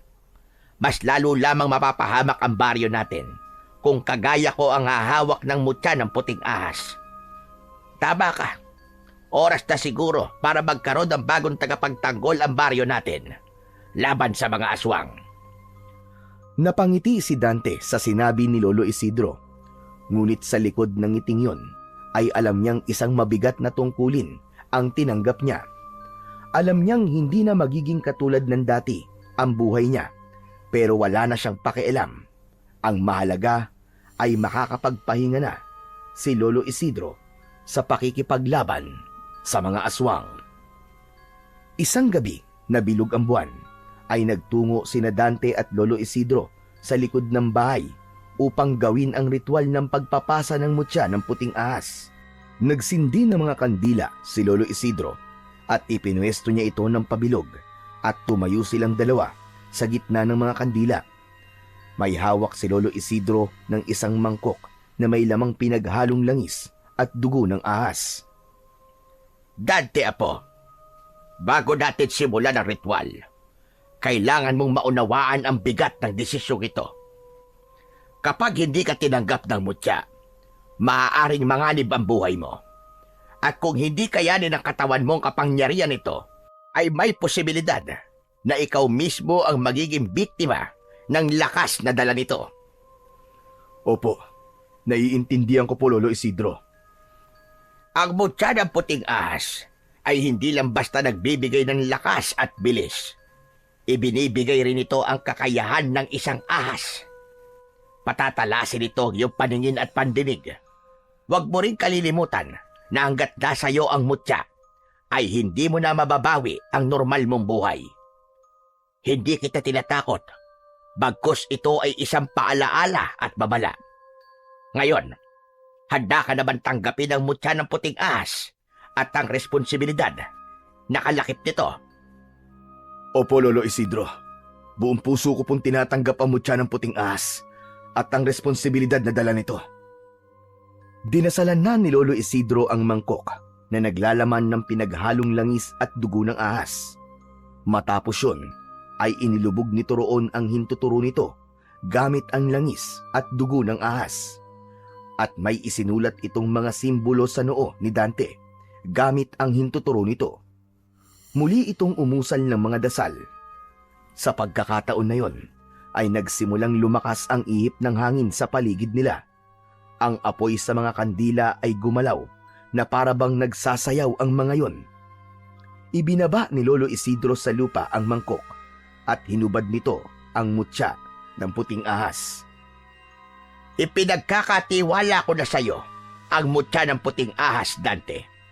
Simula ngayon, ikaw na ang tagapangalaga nito. Maingat na isinuot ni Lolo Isidro ang mutya sa leeg ni Dante. Matapos yun, ay isang matinding enerhiya ang dumaloy sa katawan ni Dante. Nanlaki ang mga mata niya nang maramdaman niya ang mainit na paggapang ng enerhiya sa kanyang mga ugat. Napahawak siya sa kanyang dibdib habang nilulukob ng matinding kirot ang buong katawan niya. Parang may nagbabagang apoy na pumapasok sa bawat himaymay ng kanyang mga laman. Napaluhod siya sa lupa habang pilit na kinokontrol ang lakas ng mutya. Dante, labanan mo! Ikaw ang dapat na kumontrol sa mutya at hindi ikaw ang dapat niyang kontrolin. Mariin na naikuyom ni Dante ang kanyang mga kamay habang pilit niyang kinokontrol ang kapangyarihang nagwawala sa loob niya. Pakiramdam niya ay sasabog ang kanyang katawan. Ilang sandali pa ay unti-unting humupa ang matinding enerhiya na nagwawala sa loob ng kanyang katawan. Nagsimulang bumalik sa normal ang kanyang paghinga at ang tibok ng kanyang puso. Maya-maya ay pawisang tumayo si Dante. Ngumiti si Lolo Isidro at bakas sa mukha nito ang labis na tuwa. Tinanggap ka ng mutya ng puting ahas, Dante. Tinanggap ka. Simula ngayon, isa ka ng tunay na mandirigma laban sa mga aswang. Huwag mong kalilimutan na ang kapangyarihan mo ay hindi lamang para sa sarili mo. Ito ay isang tungkulin, isang sakripisyo. Gamitin mo ito para sa kabutihan. Opo, Lolo. Maraming salamat po sa tiwala na ipinagkaloob sa akin ng mutya. At sa ilalim ng liwanag ng bilog na buwan ay isang bagong tagapangalaga ng mutya ng puting ahas ang isinilang. Habang ramdam ni Dante ang bagong lakas na taglay niya, ay ibinulong niya sa sarili na gagawin niya ang lahat para matapos na ang pag-aasik ng takot at lagim ng mga aswang sa kanilang baryo. Sa mga sumunod na pag-atake ng mga aswang sa kanilang baryo, ay si Dante na mismo ang humaharap sa mga yon, gamit ang isang matalim na itak at ang kapangyarihang hatid ng mutya ng puting ahas, ay hinarap niya ang mga aswang. At lahat ng pag-atake sa baryo nila ay nagtagumpay siya na itaboy ang mga aswang dahil sa natakot ang mga yon sa kanya. Dahil doon ay mabilis siyang nakilala sa buong baryo bilang bagong tagapagtanggol at isang mandirigma na kayang puksain ang mga aswang. Ngunit sa kabila ng pagkilala na natanggap ni Dante, ay nanatili ang bigat sa dibdib niya. Hindi niya magawang maging lubusang masaya dahil hindi pa rin niya nakakausap si Edsel at hindi pa rin niya ito nagagawang ibalik sa pamilya nila. Isang gabi, habang naghahapunan, ay walang ibang laman ang isip ni Dante kundi ang kanyang kapatid. Sa gitna ng pananahimik niya, ay biglang nagsalita si Lolo Isidro. Dante, iho. Masaya ako na ikaw ang naging bagong tagapangalaga ng mutya ng puting ahas. Nakikita ko kung paano mo ginagampanan ng buong puso at maayos ang tungkulin mo. Maraming salamat po, Lolo. Salamat po at nagtiwala kayo sa akin. Malaking tulong din po ang ginagawa natin pagsasanay araw-araw. Pero paano na ang buhay mo sa Maynila, Apo? Balak mo pa bang bumalik doon? Saka na po ako babalik sa Maynila. Kapag sigurado na po akong tapos na ang banta ng aswang dito sa baryo. Saka kapag naibalik ko na rin si Edsel sa atin. Ano pala ang plano mo kay Edsel, Apo? Naisip ko po na kailangan ko makausap si Don Hidalgo. Pakiramdam ko po ay siya lang ang nakakaalam kung paano nakaligtas si Edsel sa mga aswang nun. At sigurado akong siya rin na makakatulong sa atin para kumbinsihin si Edsel na bumalik sa atin. Magandang naisip mo. Base sa pagkakakilala ko kay Don Hidalgo, ay babait naman yon. Sigurado ko na kapag napatunayan natin na si Ethan at si Edsel nga ay iisa, tutulungan niya tayo. Nangangako po ako sa inyo. Malapit na nating makasama ulit si Edsel, Lolo. Sa sandali na yon, ay ramdam ni Dante ang pag-asa. Alam niya na darating ang araw na mabubuo na ulit ang pamilya nila.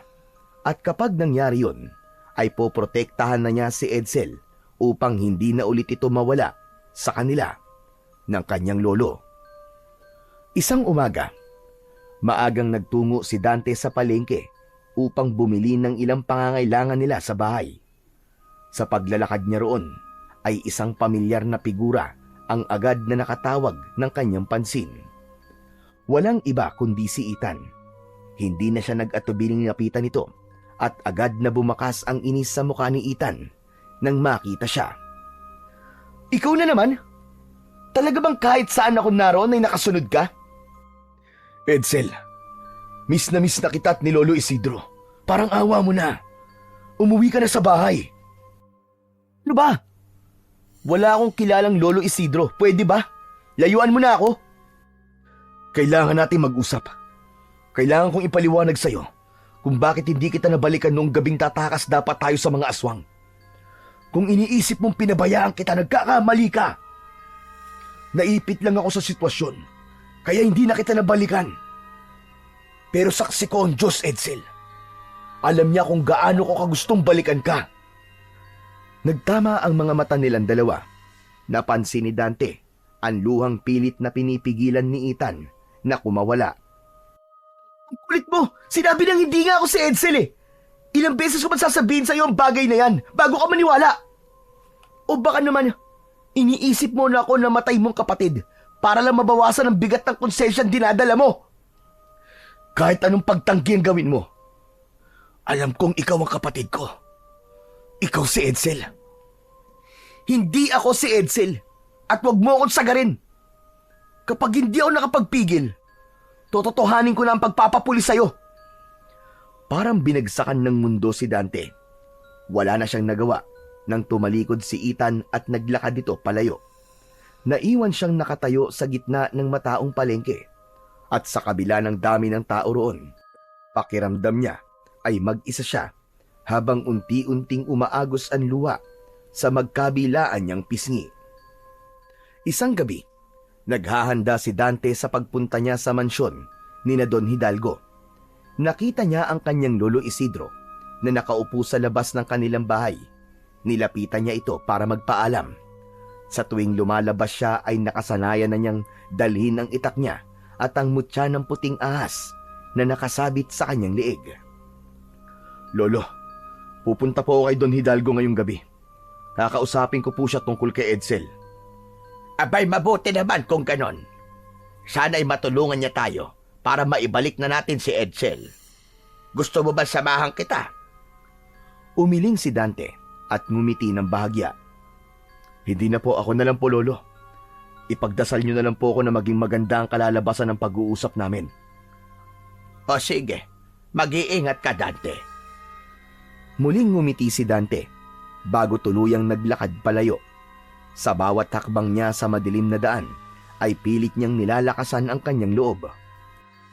Umasa siya na sa tulong ni Don Hidalgo ay maibabalik na sa kanila si Edsel at masasagot na ang katanungan nila ng kanyang lolo kung paano nagawang makaligtas ni Edsel sa mga aswang na dumukot noon sa kanila.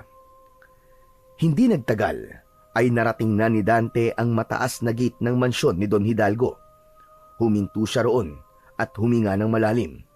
Sa kabila ng kaba, alam niyang hindi siya maaaring umatras. Kailangan makausap niya ang mayamang lalaki upang malaman ang katotohanan tungkol kay Edsel. Maya-maya pa ay lumapit ang isang matikas na gwardya habang hawak ang isang batuta. Tinignan nito si Dante at bago pa man siya makapagsalita ay naunahan na siya nito. Ang bira! Ikaw na naman! Ikaw yun ang gulo noon sa welcome party ni Sir Ethan ah! Pasensya na sa nangyari noon, kaibigan. Wala akong intensyong manggulo at wala rin akong balak na manggulo ngayon. Kaya ako na parito. Eh bakit ka ba nandito? Ano ba kailangan mo? Kailangan ko lang makausap si Don Hidalgo. May importante akong sasabihin sa kanya, kaibigan. Nandito ba siya ngayon? Oo, nandito si Don Hidalgo. Pero hindi mo siya basta-basta pwedeng kausapin. Hindi lahat ng gustong kumausap sa kanya ay pinapayagan na makausap siya. Parang awa mo na, kaibigan, no? Kailangan ko lang talaga siya makausap kahit sandali lang. Hindi nga pwede, ang kulit mo naman eh. Bumalik ka na lang kung may appointment ka. Huwag ka nang makulit ha. Kahit mag-isa ako kaya-kaya kitang kalag ka rin eh. Huwag mo akong susubukan. Napakuyom ng kamao si Dante. Alam niyang walang saysay kung magpupumilit siya. Labag man sa kanyang kalooban ay wala na siyang nagawa kundi ang humakbang palayo. Ngunit bigla siyang natigilan ng isang ideya ang pumasok sa kanyang isipan. Kung hindi siya papapasukin ng guard, ay siya na lang ang gagawa ng paraan upang makapasok siya ng mansyon ni Don Hidalgo. Pasimpleng nagtungo si Dante sa gilid na bahagi ng mataas na pader na nakapalibot sa malawak na bakuran ng mansyon. Naghanap siya ng parte ng pader na maaari niyang akyatin. Nang makarating siya sa likuran, ay nakita niya ang isang malaking puno na bahagyang nakasandal sa pader. Napangiti siya dahil naisip niya na yun ang magiging daan para makapasok siya sa mansyon ni Don Hidalgo. Mabilis na inakyat ni Dante ang puno at nang nasa taas na siya, ay tumulay siya mula roon papunta sa ibabaw ng pader. Sakto na sa ibaba ay may nakatambak na dayami. Walang pag-aalinlangan na tumalon siya sa tambak ng dayami. Lumingali nga pa sa paligid si Dante at doon niya napansin ang pinto sa likod ng mansyon. Lumapit siya ron at nang malaman niyang hindi yun nakalak ay marahan niya yung binuksan. Sumilip siya at nang masiguro niyang walang tao ay saka siya pumasok. Alam ni Dante na malaki ang posibilidad na nasa ikalawang palapag ang kwarto ni Don Hidalgo at maaaring naroon ito kaya hindi na siya nagdalawang isip na akyatin ang malaking hagdan. Pagdating sa second floor ay isa-isa niyang binuksan ng mga kwarto hanggang sa makarating siya sa isang silid na may malaking portrait ni Don Hidalgo. Pumasok siya roon at iginala ang paningin sa kabuuan ng silid. Grabe! Sobrang laki naman ng kwarto ni Don Hidalgo. Mas malaki pa to sa bahay ni Lolo Isidro ah. Nanlamig si Dante nang makarinig siya ng yabag ng sapatos na tila palapit sa kwartong kinaroroonan niya. Natatarantang naghanap siya ng mapagtataguan at nakita niya ang isang malaking closet at doon niya napagdesisyonang magtago. Pumasok siya sa closet at maingat na isinarado ang pinto nun. Mula sa siwang ng closet ay nakita niyang pumasok si Don Hidalgo sa kwarto. Isinarado nito ang pinto. Lumapit ito sa telepono na nasa maliit na mesa. Nagdial ito roon at maya-maya ay may kausap na ito gamit ang telepono. Malapit na ang kaarawan ni Ethan. At sa gabing yon, isasagawa na natin ang ritual. Huwag kang mag-alala dahil wala siyang kaalam-alam. Sa oras na maging aswang na si Ethan, ay wala na tayong dapat ipangamba. Magpapatuloy ang ating lahi at may magmamana na ng pagiging pinuno ko ng mga aswang. Mas nanlamig si Dante sa kanyang narinig. Nanatili siya roon sa kloset dahil pakiramdam niya ay marami pa siyang malalaman. Ano ka ba? Huwag mong isipin yan. Walang naghihinala sa baryo na ito na ako ang pinuno ng mga aswang na umaatake sa kanila. At tungkol naman kay Dante, wala na siyang magagawa. Nilason ko na ang isip ni Ethan. Hindi na siya babalik sa pamilya niya. Tuluyan niya ng tinalikuran ng lahat at kahit na anong sabihin ko kay Ethan, ay sinusunod niya. Nanginig ang buong katawan ni Dante sa mga sinabi ni Don Hidalgo. Dahil doon ay tuluyan niya nang nakumpirma na si Ethan at si Edsel ay iisa. Tumiim ang kanyang bagang at naisip niya na kailangan niya nang harapin si Don Hidalgo sa gabing yon upang tapusin na ang kasamaan nito. Walang pagdadalawang isip na lumabas si Dante sa loob ng kloset. Agad niyang hinugot ang itak mula sa kaluban nito. Nang makita siya ni Don Hidalgo, ay nanlaki ang mga mata nito sa labis na gulat. Mabilis nitong ibinagsak ang telepono at humarap kay Dante. Hayop ka, Don Hidalgo! Ngayon ay alam ko na! Ikaw ang may pakana ng lahat ng ito. Ang mga alagad mong aswang ang dumukot sa amin ni Edsel nun. At hindi mo siya pinatay dahil gusto mo siyang gawing tagapagmana mo bilang pinuno ng mga aswang. Hayop ka! Hindi ako papayag na hindi malaman ng lahat kung ano ka talaga, Don Hidalgo. Nanginig ang kamay ni Dante habang mahigpit na nakahawak sa itak. Umiling si Don Hidalgo at isang nakakalokong tawa ang pinakawalan nito. At sa tingin mo, may maniniwala sa'yo? Ginawa ko ang lahat para bumango ang pangalan ko sa baryong ito. Mahal ako ng mga tao rito. Isa kong haligi ng komunidad na ito. Samantalang ikaw, sino ka ba sa baryong ito, ha? Ako ang mas paniniwalaan ng mga tao kaysa sa'yo. Ano ba sa tingin mo ang gagawin ko? Sasabihin ko sa lahat ng tao ang mga natuklasan ko? Hindi. Hindi ko na kailangan gawin yon. Alam mo kung anong gagawin ko. Papatayin kita, Don Hidalgo. At kapag nagawa ko yon, saka ko isisiwalat sa mga tao na isa kang aswang. At ikaw ang dahilan kung bakit napakaraming inosenteng taong namatay sa baryong ito. Nanlisik ang mga mata ni Don Hidalgo. Isang malakas na sigaw ang pinakawalan nito. At kasunod nun ay narinig ni Dante ang pagtunog ng mga buto nito na parabang may pagbabagong nangyayari sa katawan nito. Hanggang sa unti-unting nagbago na nga ang anyo ni Don Hidalgo. Tinubuan ito ng matigas at makapal na balahibo.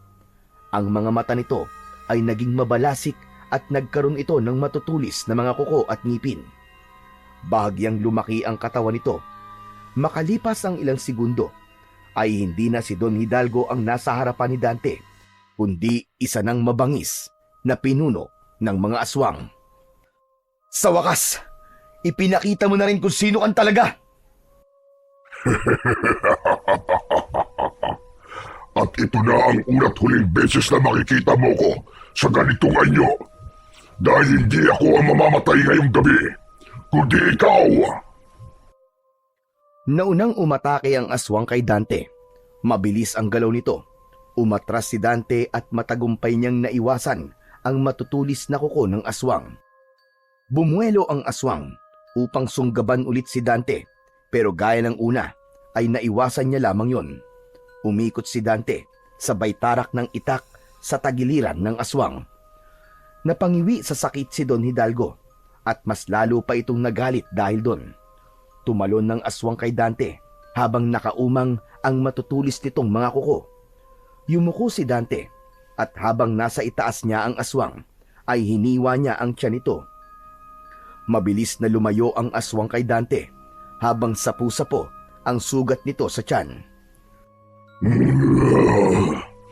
Akala mo ba ay natatakot ako sa'yo dahil sa mutsyang meron ka? Ha! Bakit hindi ba? Tignan mo nga ang sarili mo! Sugatan ka na habang ako, kahit galos ay wala pa. Mas lalong hinigpitan ni Dante ang pagkakahawak niya sa kanyang itak. Ramdam niya ang patuloy na pagdaloy ng enerhiya mula sa mutya ng puting ahas sa kanyang buong katawan. Tila walang kapaguran na umatake ulit si Don Hidalgo. Binuhat nito ang isang lamesa at ibinato nito yon kay Dante. Gumulong pakaliwa si Dante at sa dingding tumama ang lamesa. Sumugod naman si Dante kay Don Hidalgo at isang malakas na suntok ang kanyang pinakawalan at tumama yon sa mukha nito. Bumagsak si Don Hidalgo sa sahig. Hinila ni Dante sa braso ang aswang at nang makatayo ito ay pumwesto siya sa likod nito at niyakap niya ang braso niya sa liig ng aswang habang ang matulis na dulo ng itak ay nakatusok sa tagiliran nito. O ano ngayon? Ngayon mo sabihin na ako mamamatay ngayong gabi at hindi ikaw? Nagpumigla si Don Hidalgo. Nagpumilit itong makawala mula kay Dante. Pero dahil sa lakas na taglay niya, ay wala itong laban sa kanya kahit ito pa ang pinuno ng mga aswang. Hanggang sa biglang bumukas ang pinto. Sabay na napatingin sina Dante at Don Hidalgo nang pumasok si Ethan o mas tamang sabihin na natin na si Edsel. May hawak itong baril na nakatutok sa kanila.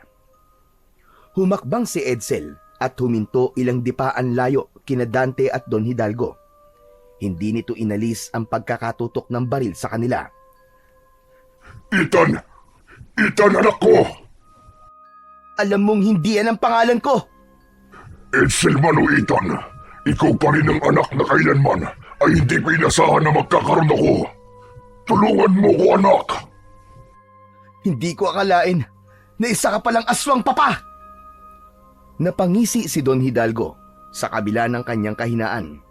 Bagyang napakibit balikat habang nakapalupot pa rin ang braso ni Dante sa kanyang liig. Bakit?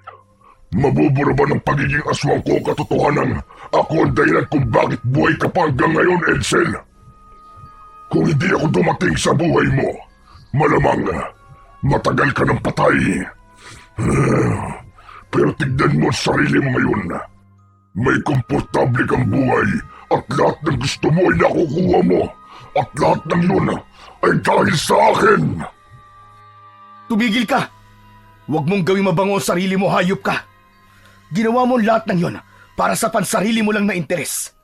Hindi mo binuhay si Edsel dahil sa awa o pagmamahal. Ginawa mo yon dahil gusto mo siyang gawing kagaya mo na isang aswang para may magmana ng trono mo at may magpatuloy na kasamaan mo. Totoo mga sinabi mo. Pero Edsel, lahat ng yun ay para sa'yo. Kapag naging aswang ka, ay magiging makapangyarihan ka. Hindi mo na kailangan ng isang kapatid na nangakong poprotektahan ka, pero hindi naman niya ginawa. Edsel, huwag kang makinig sa kanya. Sa akin kang makinig. Kapatid kita at hindi kita ipapahamak. Talaga? Hindi mo ako ipapahamak? Eh nung iniwan mo ako sa kuta ng mga aswang, hindi ba ipinahamak mo na ako noon? Mabuti na lang at iniligtas ako ni Papa. Kaya pakawalan mo siya, Dante! Pakawalan mo siya!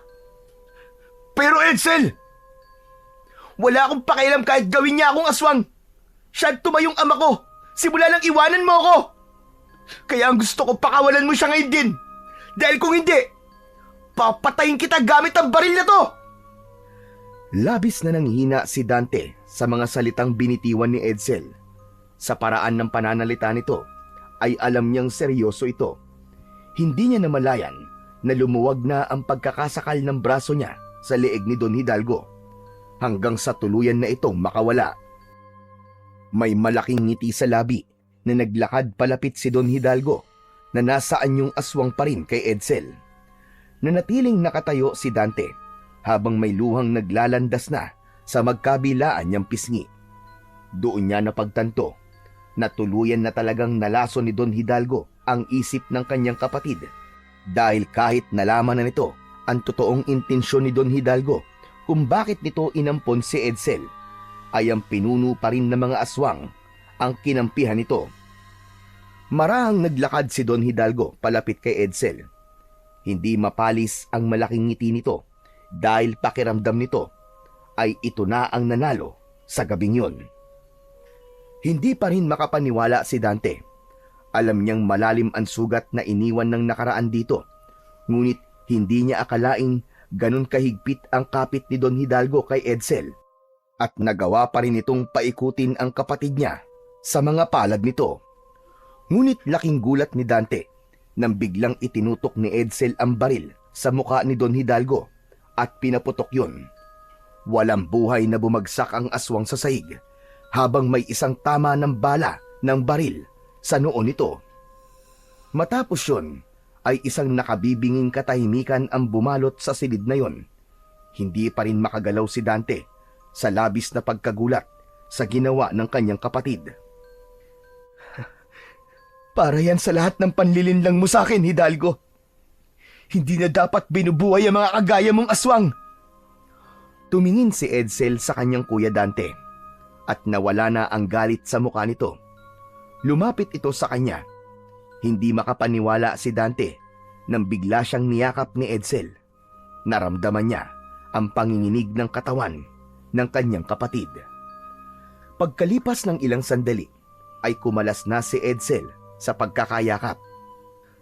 Bakit mo siya pinatay? Ang akala ko ba ay sa kanya ka kumakampi? Hindi totoo yun, kuya. Nagpanggap lang ako. Narinig ko ang lahat ng sinabi niya habang may kausap siya sa telepono kanina. Doon na ako natauhan. Kaya kumuha ako ng baril para patayin siya. Pero hindi ko inasahan na maaabutan kita rito. Salamat sa Diyos dahil hindi ka na nagpalinlang sa kanya. Pero Edsel, sana'y hayaan mo na akong magpaliwanag ngayon. Hindi na kailangan, Kuya Dante. Naiintindihan ko na ang lahat. Alam mo nung nagkita tayo ulit, sobrang galit na galit ako sa'yo. Hindi ko matanggap na iniwanan mo ako nun sa kuta ng mga aswang. Pero matapos kong marinig mismo kay Don Hidalgo mga panlilinlang niya at totoo niyang dahilan kung bakit niya ako kunwaring iniligtas nun sa kuta ng mga aswang, ay doon ko na naintindihan ang lahat, kuya. Naniniwala ako na gusto mo akong balikan nun, kuya. Kaya lang, nung panahon na nagkita tayo uli, ay may galit pa ako nun sa puso kaya tinatanggi ko na ako nga si Edsel. Kaya kuya, patawarin mo ako, ha? Hindi na napigilan pa ni Dante ang sarili at nang dahil sa labis na kasiyahan, ay muli niyang niyakap ang kanyang kapatid. Nagkaiyakan na silang dalawa dahil alam ni Dante na gaya ni Edsel ay hindi rin ito inasahan na mangyayari pa ang tagpong yon. Kuya Dante, gusto ko nang umuwi. Oo, Edsel, uuwi na tayo. Siguradong matutuwa si Lolo Isidro kapag nalaman niyang makukumpleto na ulit tayo. Habang nakayakap si Dante kay Edsel, ay walang paglagyan ang saya sa kanyang puso dahil hindi lang nila nabigyan ng wakas ang kasamaan ni Don Hidalgo, kundi nabawi na rin niya rito ang kanyang nakababatang kapatid na noon ay inakala niya na tuluyan nang nawala sa kanya. Nang mabalitaan ng buong baryo ang pagkamatay ni Don Hidalgo, ay nalaman na rin ng mga ito na ito pala ang pinuno ng mga aswang na matagal nang sumasalakay sa kanilang lugar. Sa pagkawala ni Don Hidalgo, ay natigil na rin ang mga pag-atake ng aswang at muling bumalik ang katahimikan sa baryo ni Dante. Sa kabila ng lahat, ay nanatili pa rin kay Dante ang mutya ng puting ahas dahil naniniwala siya na hindi pa tapos ang pakikipaglaban niya sa mga kampon ng kadiliman. Matapos ang lahat, ay nilisan ni Dante at Edsel at Lolo Isidro ang baryo at nanirahan sila sa Maynila upang magsimula ng panibagong buhay. Doon nga ay naibigay na ni Dante sa kanyang kapatid at Lolo Isidro ang pangarap niyang maginhawang buhay para sa mga ito. Sa paglipas ng mga taon, ay mas lalo pang tumibay ang pagsasama ni Dante at Edsel bilang magkapatid. Paminsan-minsan, bumabalik sila sa baryo upang magbakasyon at alalahanin ang lahat ng mga pinagdaanan nila noon. Alam ni Dante na hindi nila maaaring tuluyang talikuran ang lugar na yon dahil doon siya nagsimulang mangarap, hindi lang para sa kanyang sarili, kundi para rin sa dalawang pinakaimportanteng tao sa kanyang buhay.